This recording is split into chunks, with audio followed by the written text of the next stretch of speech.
My name is Agness Farai Nhidza. I'm from Zimbabwe. I'm linked to University of Zimbabwe Collaborative Clinical Research Center as a postdoctoral fellow. I'm not a medical doctor. I'm a biologist by training, and I'm now focusing on immunogenomics of infectious diseases and nutrition.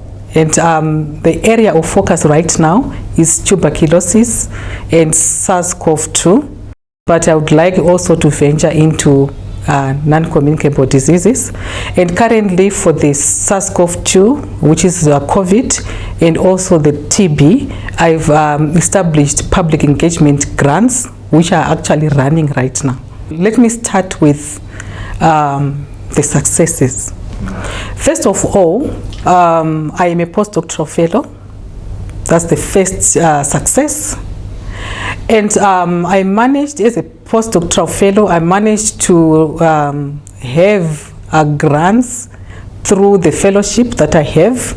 So right now I've got a fellowship for the COVID grant. I've got fellowship for the TB grant. I've got fellowship for the public and community engagement related to long COVID, and also fellowship in terms of public and community engagement for the latent TB grant. Additionally, I've got fellowships for training in terms of leadership. For leadership, I've got fellowship for scientific leadership program. I also have fellowship for public engagement leadership program, and all this has been necessitated through SANTHE program. Now, in terms of challenges of my work, this is research. And in terms of research, you are bound to hit some brick walls. So the first challenge that I had was on the COVID study that I started on the postdoctoral fellowship. I had, my first plan was to focus on long COVID immunogenomics.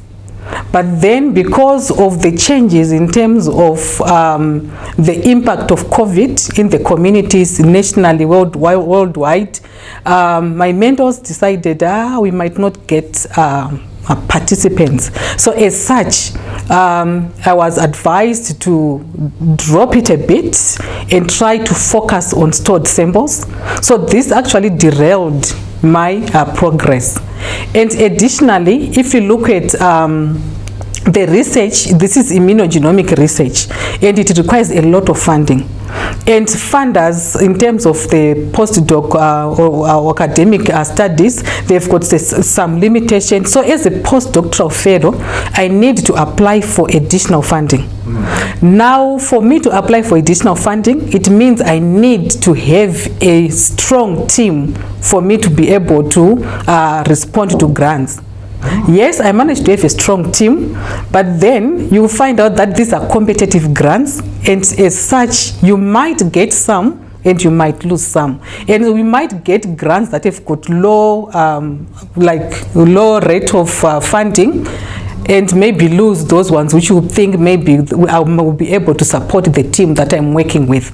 But all the same, the team that I'm working with, they've got intrinsic motivation, they are self-motivated, and they want to push on. They've got a motive to say, if we have a good job right now, we can sell our results and be able to attract more funding. SANTHE, to me, helped me so much in terms of my development. When I started postdoctoral studies, we were asked to put down our short-term, mid-term, and long-term goals. And one of my long-term goals was to establish an institution which I will be the founder, and using that institution to run a research from various angles. I've already gotten an approval from Harare City for establishment. I've already mobilized board members for this organization. They are also very motivated. We've already applied for the social service department, which is the last stage in terms of approvals.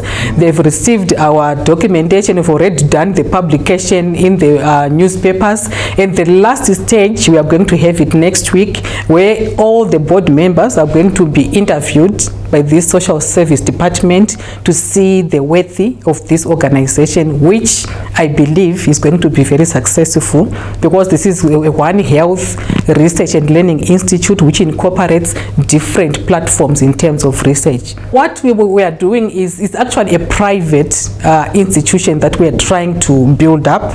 So this private institution is going to be linked up to the university. It's going to be linked up to the ministries, the various ministries.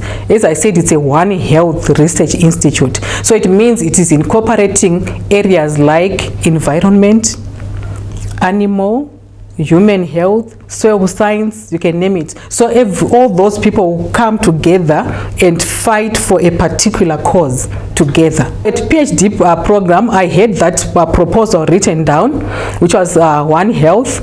And then when I tried to implement it, I didn't get the funding to do so. So I had to move away my focus and went on to join another already running a cohort study just to move on with my studies. So that's when I started this vision. And then later on, I think a couple of years after that, the nation, it actually came to the effect that some organizations, now even internationally, they realize the importance of One Health. And right now, people are moving into One Health research.